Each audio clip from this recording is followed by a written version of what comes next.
Hello listeners, আসসালামু আলাইকুম। ভয়ের জগৎ ইউটিউব চ্যানেলে আপনাকে স্বাগতম।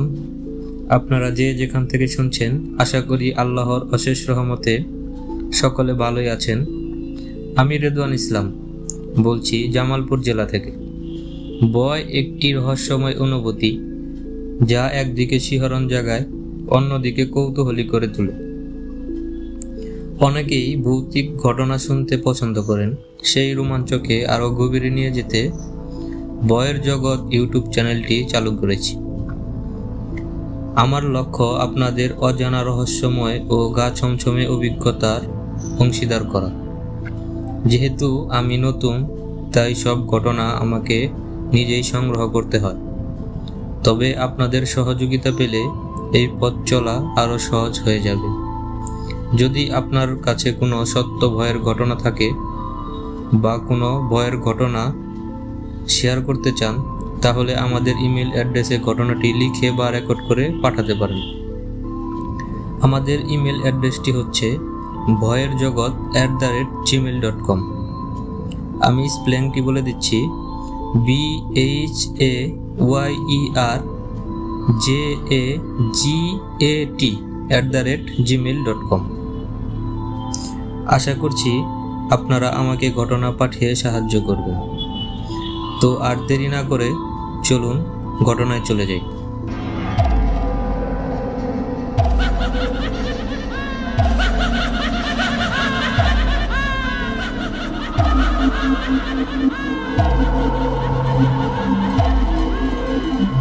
প্রিয় লিসেনার্স, এখন যে ঘটনাটি আমি আপনাদেরকে বলবো, এই ঘটনাটি জামালপুর জেলা তিতপাল্লা ইউনিয়নের একটি গ্রামের ঘটনা। সঙ্গত কারণে গ্রামের নামটি আমি উল্লেখ করছি না।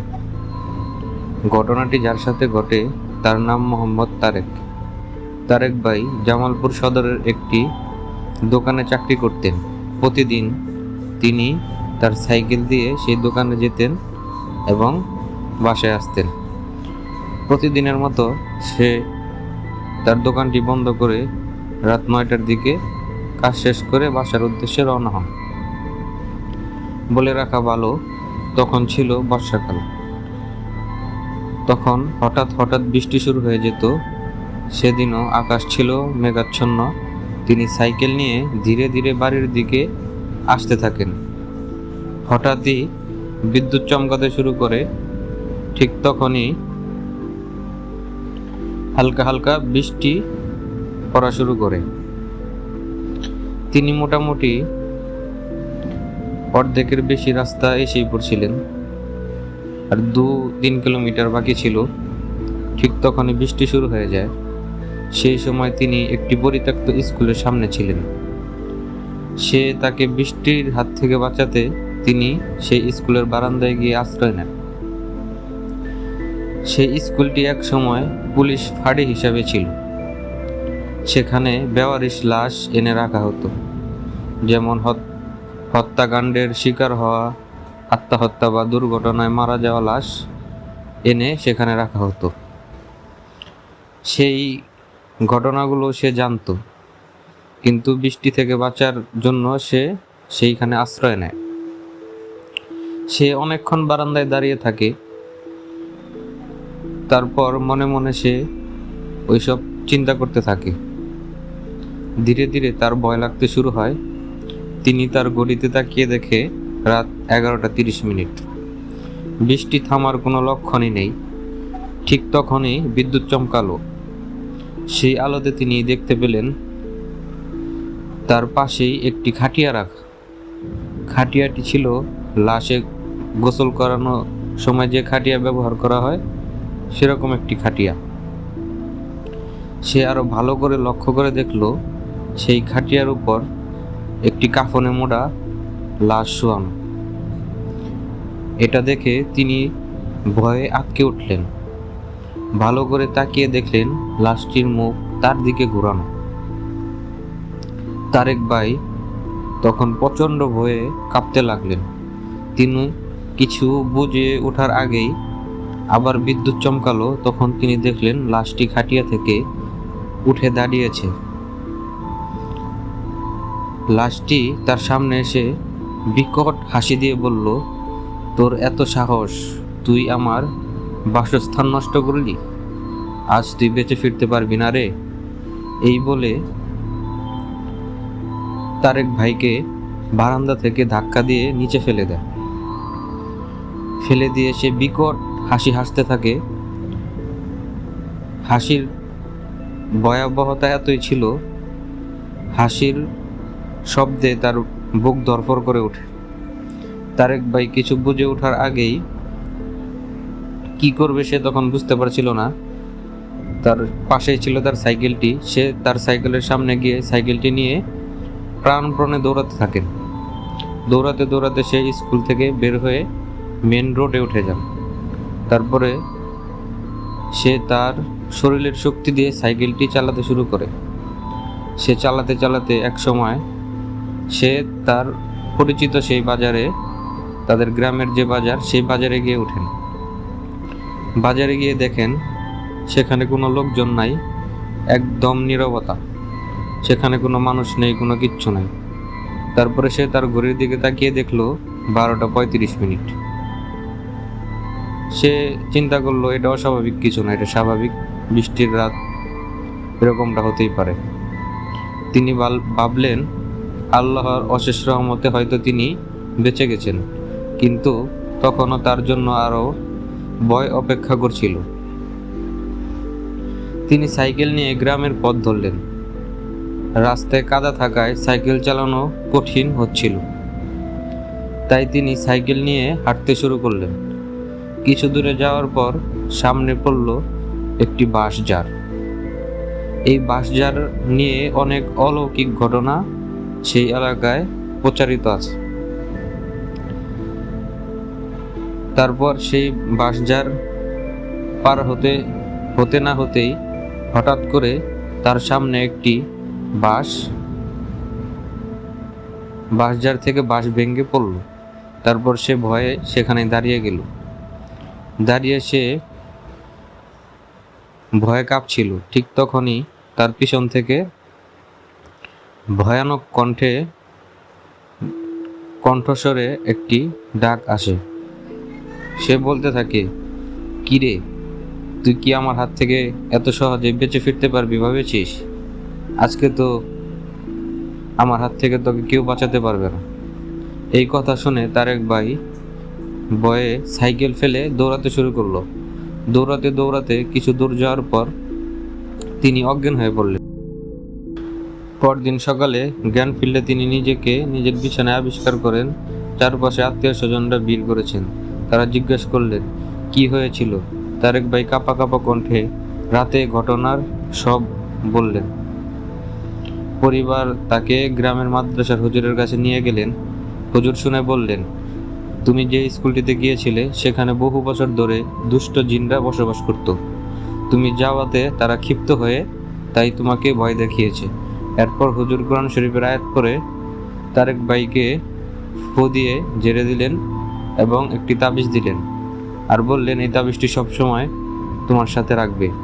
তারপর ধীরে ধীরে তারেক ভাই স্বাভাবিক জীবনে ফিরতে শুরু করেন। তবে সেই রাতের অভিজ্ঞতা তাকে সারা জীবনের জন্য এক ভয়ের স্মৃতি দিয়ে গিয়েছে।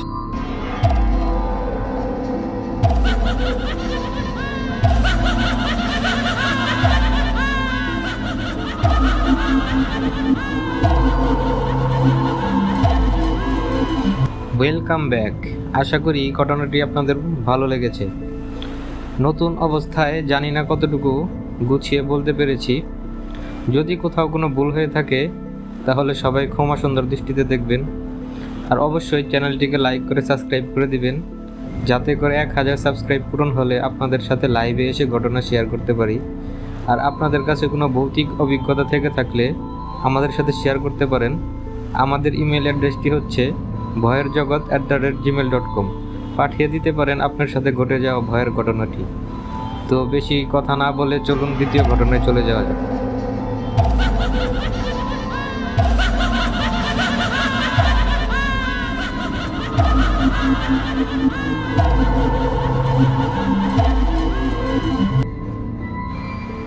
এখন যে ঘটনাটি বলবো এই ঘটনাটিও জামালপুর জেলা তিতপাল্লা ইউনিয়নের জামতলী বাজার সংলগ্ন কোনো একটি গ্রামের ঘটনা। ঘটনাটি যার সাথে ঘটে তার নাম মোহাম্মদ রফিকুল ইসলাম। রফিকুল ভাই ছিলেন ভীষণ সাহসী ও হাউজি খেলার একজন দক্ষ খেলোয়াড়। যেখানে হাউজি খেলা বসত সেখানে তিনি হাজির হতেন। সেদিনও তিনি শুনলেন জামালপুরের সরিষাবাড়িতে হাউজি খেলা বসেছে। সে সন্ধ্যা 6টার দিকে রওনা হলেন সেই খেলার উদ্দেশ্যে। বলে রাখা ভালো, এই খেলাটি রাত 8টা থেকে 2টা কিংবা 3টা পর্যন্ত চলে। সে সন্ধ্যা 7টার দিকে সেখানে যেয়ে উপস্থিত হন এবং সেখানে খেলতে শুরু করেন। সারা রাত খেলার পরে তখন রাত প্রায় 2টা কিংবা 2:30 বাজে। সে খেলা শেষ করে বাসায় ফেরার উদ্দেশ্যে সেখান থেকে রওনা হন। রাস্তায় এসে দেখতে পেলেন সেখানে কোনো যানবাহন নেই। হঠাৎ করে একটি সিএনজি আসলো। তারপরে সে সিএনজিতে চড়ে দিকপাইট নামক এক জায়গায় এসে পৌঁছালেন। তারপর সে সেখান থেকে সিএনজি থেকে নেমে সে চিন্তা করলো এখানে তো এখন কোনো গাড়ি নেই, কি আর করার। সে নির্জন রাস্তা ধরে হাঁটতে লাগলেন। তখনকার সময় এত ঘনবসতি ছিল না এবং রাস্তাটি ছিল খুবই অন্ধকার এবং নির্জন। সেই পথ ধরে হাঁটতে হাঁটতে সুনটিয়ার মোড় নামে এক জায়গায় এসে পড়লেন। সেখানে হঠাৎ তার চোখে পড়ল একটি মধ্যবয়স্ক লোক ভ্যান নিয়ে দাঁড়িয়ে আছেন। তিনি মনে মনে স্বস্তি ফিরে এলো। কাছে গিয়ে বললেন, ভাই, আমাকে জামতলী বাজার পর্যন্ত নিয়ে যাবেন? লোকটি কাঁপা কাঁপা কণ্ঠে বলল, আমি এত দূর যাব না। বটতলা বাজারের আগেই আমার বাসা, চাইলে সেখান পর্যন্ত যেতে পারেন। রফিকুল ভাই ভেবে দেখলেন তাতেও সমস্যা নেই, সেখান থেকে হাঁটতে হাঁটতে চলে যাবেন সে তার বাসায়। সে চিন্তা ভাবনা না করে ভ্যানে চড়ে বসলেন। ভ্যান চলতে শুরু করলো, কিন্তু আশ্চর্যের বিষয়, রফিকুল ভাই লোকের সাথে অনেক কথা বলার চেষ্টা করলেন, কিন্তু ভ্যান চালক তার কথার কোনো উত্তর দিলেন না। যখন বটতলা বাজারের কাছাকাছি পৌঁছালেন, লোকটি বলল, আমি আর যাব না, আপনি এখানে নেমে যান। রফিকুল ভাই ভাড়া দিতে চাইলেন, লোকটি নিতে অস্বীকার করলেন। এরপর লোকটি ধীরে ধীরে অন্ধকারে হারিয়ে গেল। রফিকুল ভাই হাঁটতে থাকলেন। কিছুক্ষণ পর সে বটতলা নামক জায়গায় চলে আসলেন। এই বটগাছটি সম্পর্কে বহু ভৌতিক গল্প প্রচলিত আছে। ডাকাতদের অত্যাচারে এখানে বহু মানুষ প্রাণ হারিয়েছে। তখনকার সময় এই জায়গাকে খুনি বটতলা নামে মানুষ চিনত। ঠিক তখনই গাছের ডালের দিকে তার চোখ পড়ল। তিনি দেখতে পেলেন একটি লাশ দড়িতে ঝুলছে। সে আরো ভালো করে দেখার জন্য সে ডালটির কাছে গেলেন। ভালো করে লক্ষ্য করতেই আতঙ্কে তার শরীর জমে গেল। এটা আর কারো লাশ নয়। কিছুক্ষণ আগে যে লোকটির ভ্যানে চড়ে এসে আসছিলেন, সেই লোকটি দড়িতে ঝুলে আছে। সে এই দৃশ্য দেখে খুবই ভয় পান এবং সেখান থেকে দৌড়াতে শুরু করেন।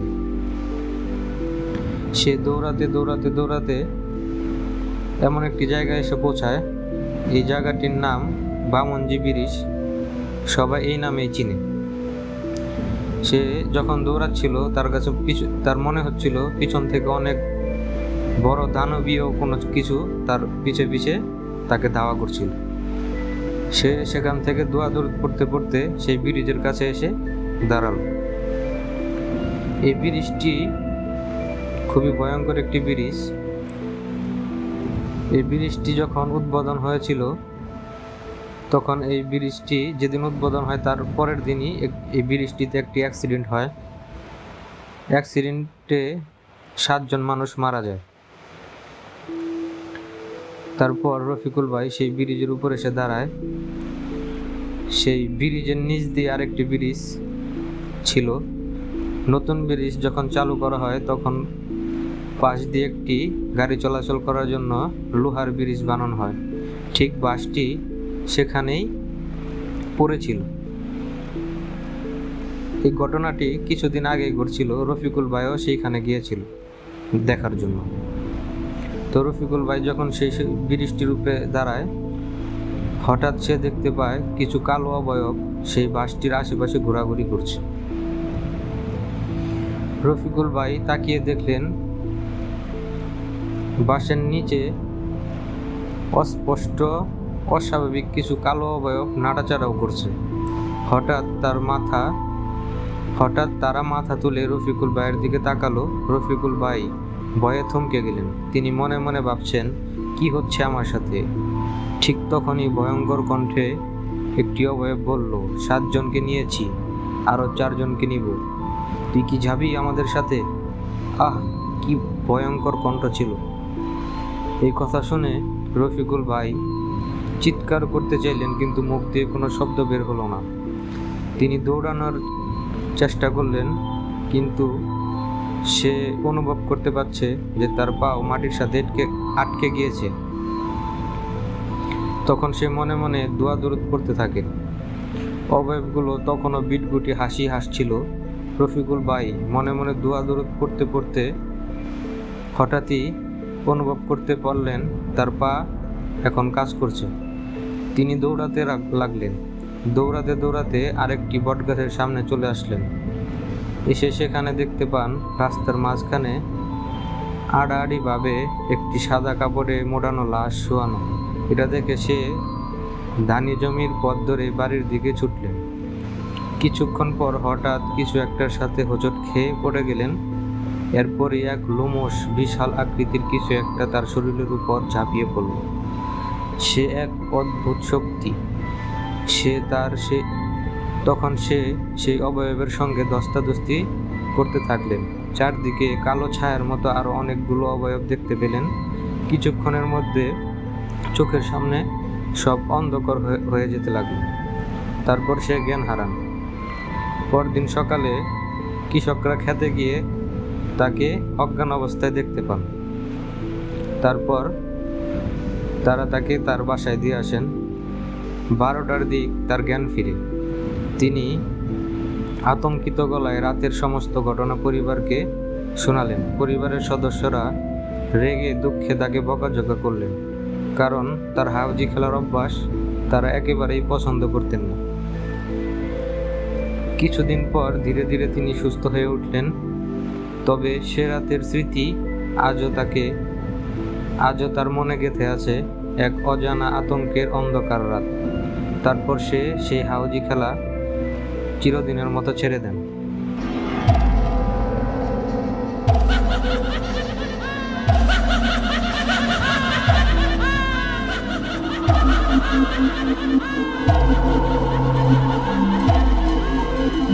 প্রিয় লিসেনার্স, আজকের পর্বের দ্বিতীয় ঘটনাটি কেমন লাগলো অবশ্যই কমেন্টে জানাবেন। আশা করছি ঘটনাটি আপনাদের ভালো লেগেছে। আমাদের লক্ষ্য প্রতি বুধবার রাত 11টায় আপনাদের জন্য নতুন নতুন ভৌতিক ঘটনা প্রকাশ করা। তবে এটি সম্ভব শুধু আপনাদের সহযোগিতা এবং ভালোবাসার মাধ্যমে।